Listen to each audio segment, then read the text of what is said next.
Hello. I want to quickly go over a build that I put together that's kind of unique. I haven't seen anything quite like this online, and I thought I might give some people some ideas for changing it up a little bit. So this is a hybrid between a Frozen Orb Lightning Spear build and a Chain Lightning build. So it uses both, and so I'll just go over this build. Um, Requires some pretty high-end gear, I think, to work well. I don't know if it would work with lower-end gear. So I'm just going to go over the gear that I'm using. I'm using a Harlequin Crest. I have a hit on cooldown reduction. This definitely could be a lot better. I could get one with a lot more cooldown reduction, which I will do eventually, but this is what I'm using currently. I'm using a Tyrell's Might with 39% damage reduction, which is decent. Um, I'm using these gloves with intelligence, attack speed. I'm trying to get as much natural attack speed as possible, so I'm not having to rely on aspects or ultimates to compensate for that. So 19.8% attack speed there, plus 4 to Frozen Orb, which helps to boost our Frozen Orb damage. And then I have some critical strike damage. Now, ideally, these gloves would be best if they had attack speed, critical strike damage, plus 4 to Frozen Orb, and then the chance to stun and the critical strike damage. But I only have this pair with intelligence currently. If I find a pair with um, greater aspect on the attack speed and with critical strike damage, I will try to roll them to this level. But for now, this is what I have, and it's working fine. Axial Conduit with 33% damage reduction. It's quite nice. Plus 5 Chain Lightning, greater aspect there, greater aspect on damage reduction. It's a decent pair. It's not too bad. These SUs are very mediocre. I've been trying to get a triple hit on critical strike. I haven't been able to do it yet. So there's room for improvement, but this is what I'm currently using.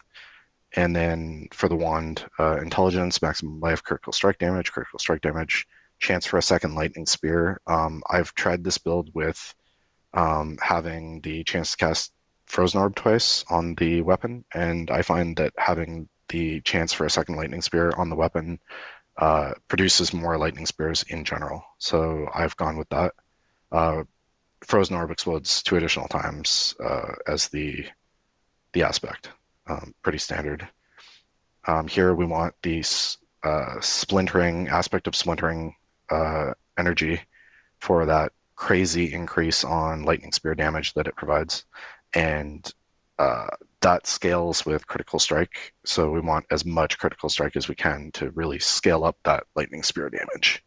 And we have intelligence, critical strike chance, cooldown reduction, chance for frozen orb to cast twice, and more critical strike. On the ring, we have intelligence, attack speed, again, pretty high attack speed, critical strike damage, lightning spear cooldown reduction, and critical strike damage. And we use the storm swell aspect for that extra damage. On the gloves, we use the conceited aspect for that extra damage. On the Ring of Starless Skies, we have 34.1% attack speed, which helps quite a bit. And the critical strike damage, like lucky a chance, plus 3 to core skills. It's and then obviously the damage, extra damage it provides, and the mana reduction it provides are great for this build. And then this Fractured Mirror Glass is mediocre. I could get a much better one. It's working well enough, but I will eventually upgrade. So that's the gear. To go through the skill tree, it's some points here. Then I max out Frozen Orb, Enhanced Frozen Orb, Greater Frozen Orb. I go with this because I want to apply Vulnerable as quickly as possible to enemies. It's also being applied by the Lightning Spears, but I want to get as much of it as I can for a few different reasons, which I'll explain. This is, I think, 2 points from being maxed. So the max would be 17 in this case, but it's at 15. I use those points elsewhere, so that's why. Enhanced Chain Lightning, Greater Chain Lightning for the extra damage that provides. 1 point into Ice Armor, Enhanced and Shimmering.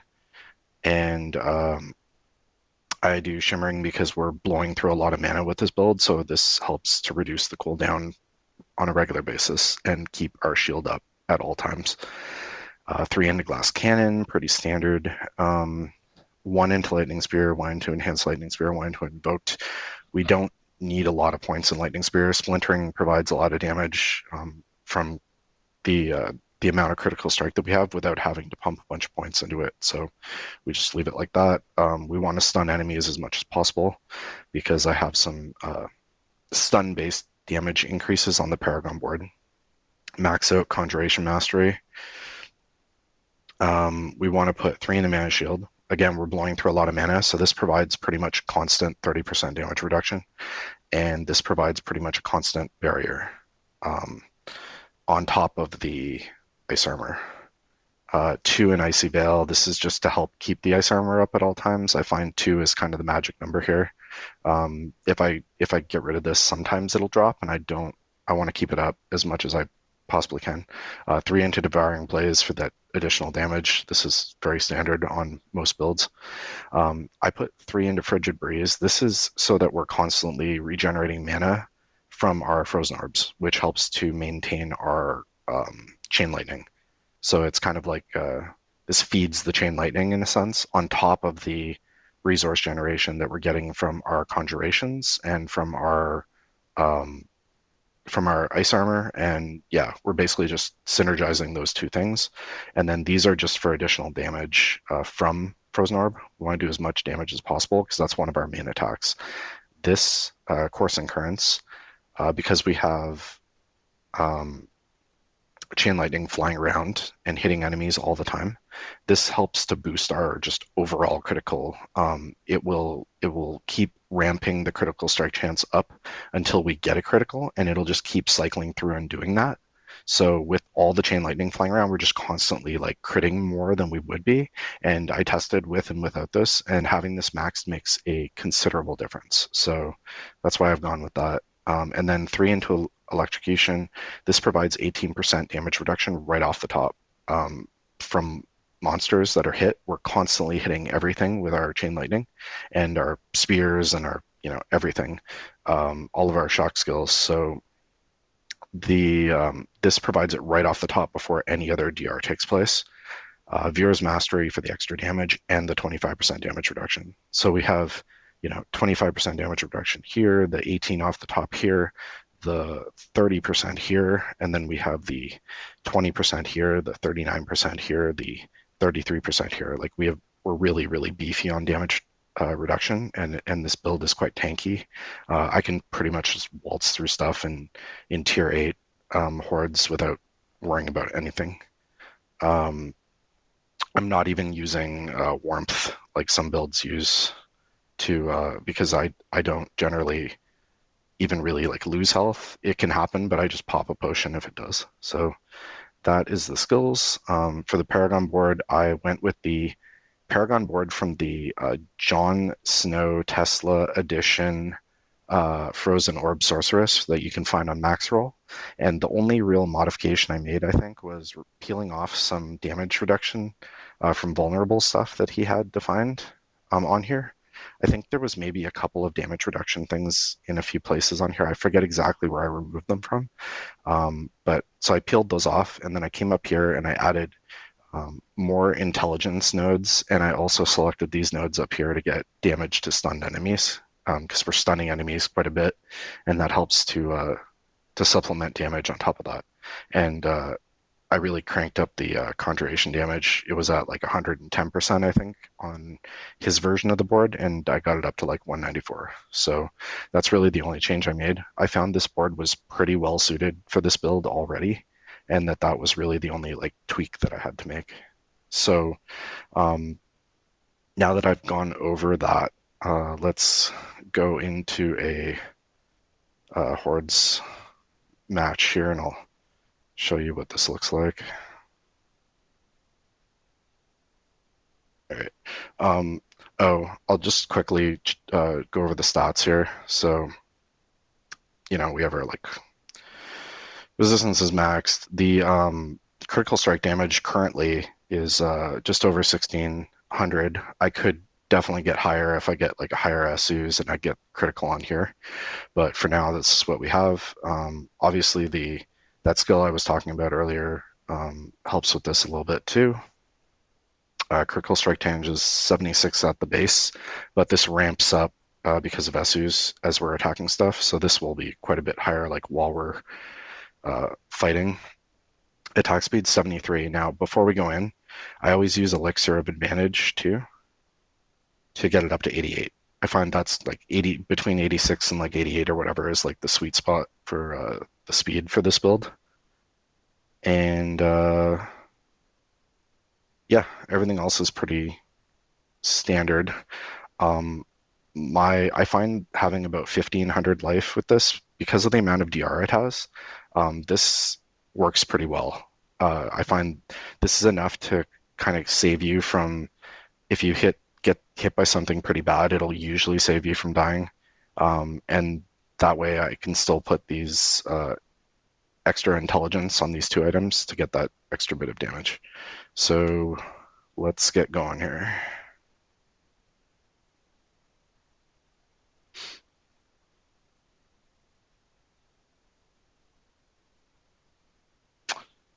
And I have the sound on the game turned off right now just to make it easier to hear me over the recording. So that's why you're not hearing anything from the game. So the idea here is to continuously cast Lightning Spear and your Ice Armor whenever it resets. And then you throw in, instead of using an ultimate, like we're not using an ultimate at all, you just throw in the odd Chain Lightning. So like here I'm just kind of throwing in some extra Chain Lightnings. And I find the sweet spots between about 3 or 4 at the bottom. They will hover around me because of Axial Conduit. And after they bounce a certain amount of times, they explode in a Nova, which does quite a lot of damage. So you can see like we're really tearing stuff up here with this. And I guess I'll go through all the waves just to show you the boss battle at the end. It's not like the best single target damage that you can get, but it's pretty good. Like it's definitely good enough to do these runs and complete them within a more than reasonable amount of time. So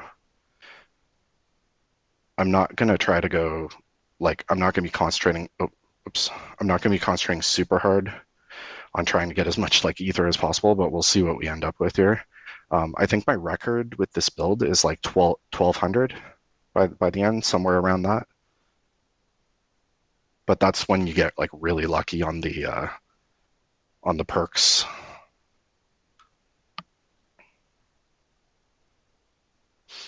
And again, this build could be still improved. Like some of the gear is suboptimal, right? So if I were to really like get the gear that I want, the really high end gear that I'm waiting on getting, this thing could be even more impressive than it is right now. So I'm kind of tripping up here a little bit. So the idea is to keep as many conjurations out as we can. Ideally, at the bottom, we want to see about like around 20, and then we don't want to exceed 3 or 4 lightning at the bottom because that chain lightning because that will start to drain our mana too much. Okay, so there we go. It's another wave cleared. Let's see. Do this one.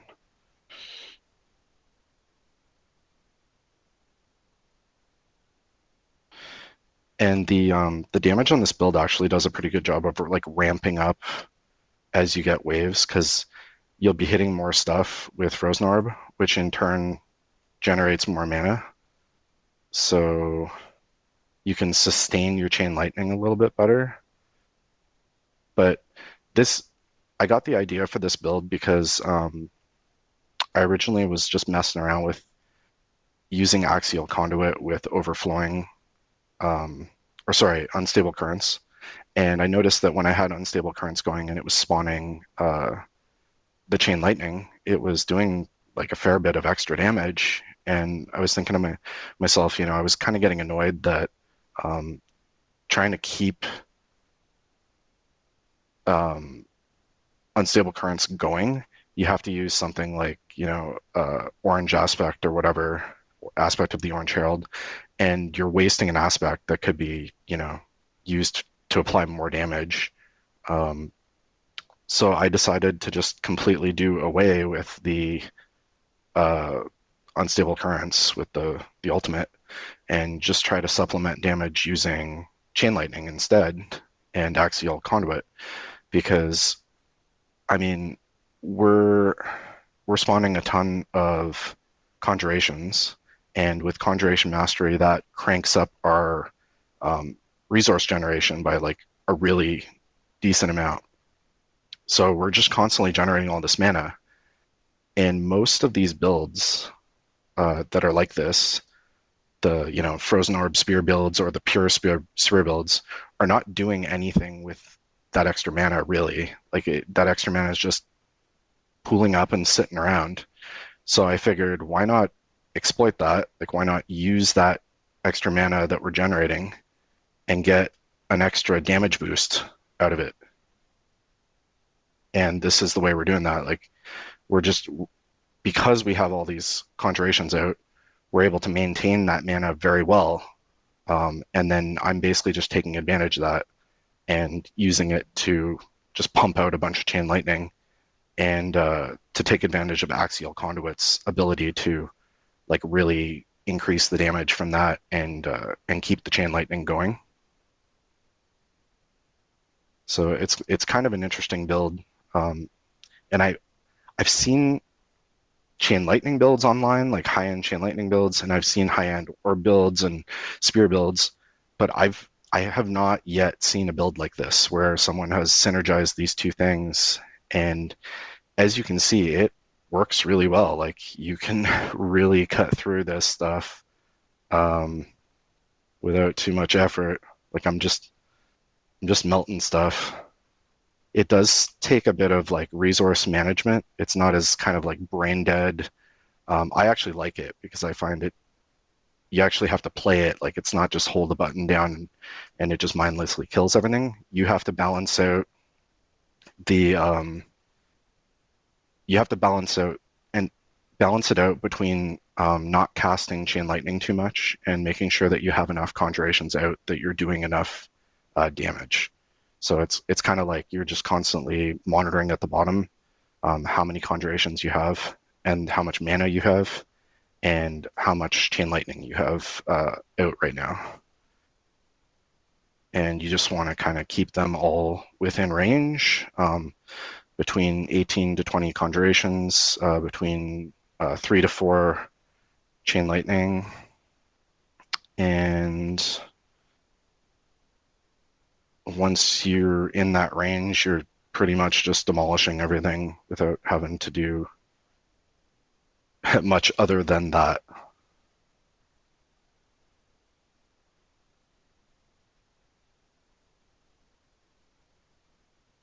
And the chain lightning is actually great. It I find it's better than just um, a standard like spear orb build, because the chain lightning does a good job of just clearing away all the trash mobs so that your lightning spears can actually focus on the big targets like the elites and stuff. So you're not having to uh, worry about your spears off like seeking small enemies that don't need to be taking that amount of damage that the spears are generating. So we're on wave 6 now.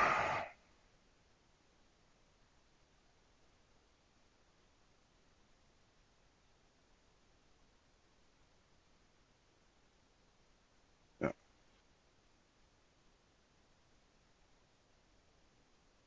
Okay, start kill some of these.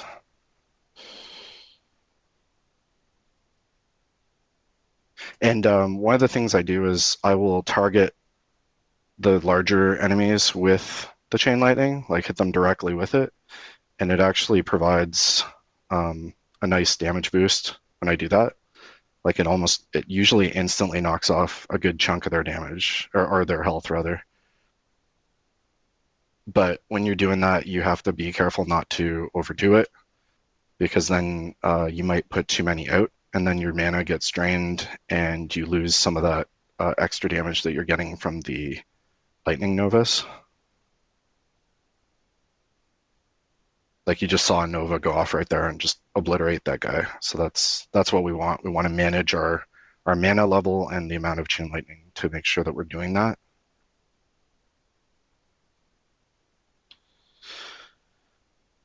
All right, so we just got a few more waves here. We're on 8, so it won't be much longer. Again, I'm really not focusing that much.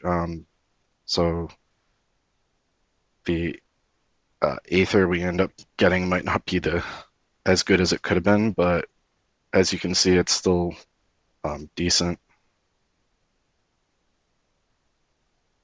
One of the things I've noticed with this build too is if you stand still more than just kind of like jumping around a lot, you tend to get better damage out of the chain lightning.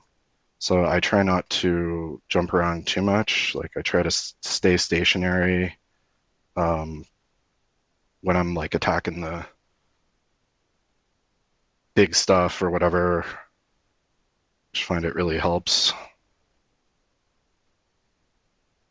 Kind of getting behind here a bit. Here we go.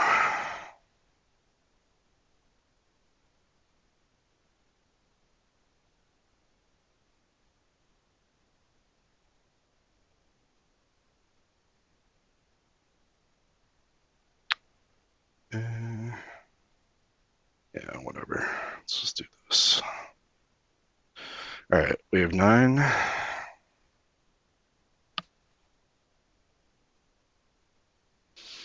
And yeah, I mean, this definitely obviously isn't like the top tier build. It's not doing like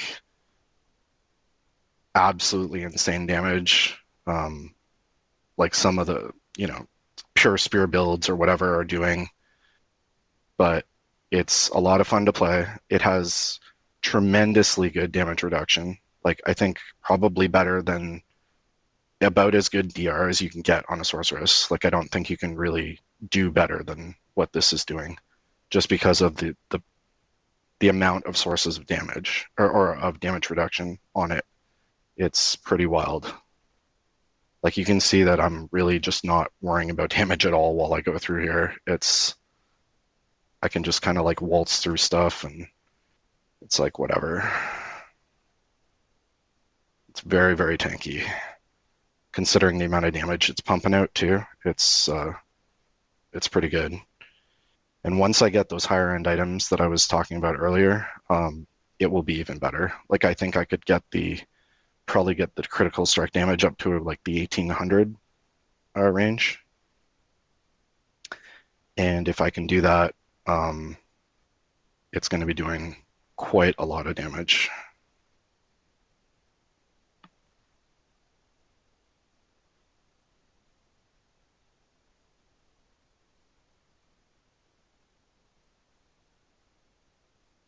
Kind of wish they would do away with Hull Spires or make the spawns around them a little bit quicker because they just feel like a big waste of time right now. They really slow down the pace.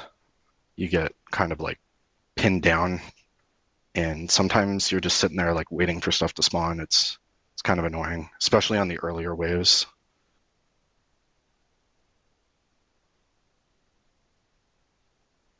Yeah, let's get some of these. Not paying attention to the spawns as much as I would be if I wasn't recording. Um,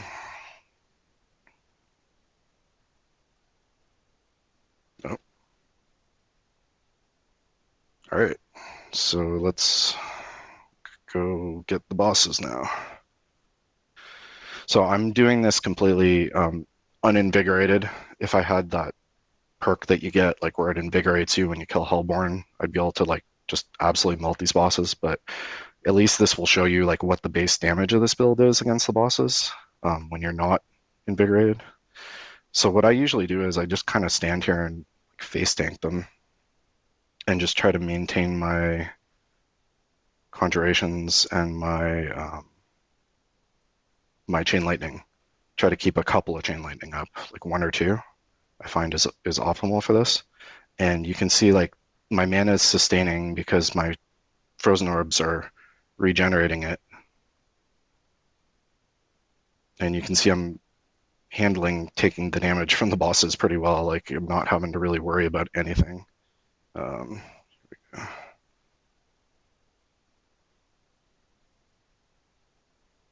I wish he would stand with them. When you get three of them all grouped together in a triangle with this build, it just demolishes them. But this guy's always the straggler at the end, which is annoying, but we'll get him. Here we go.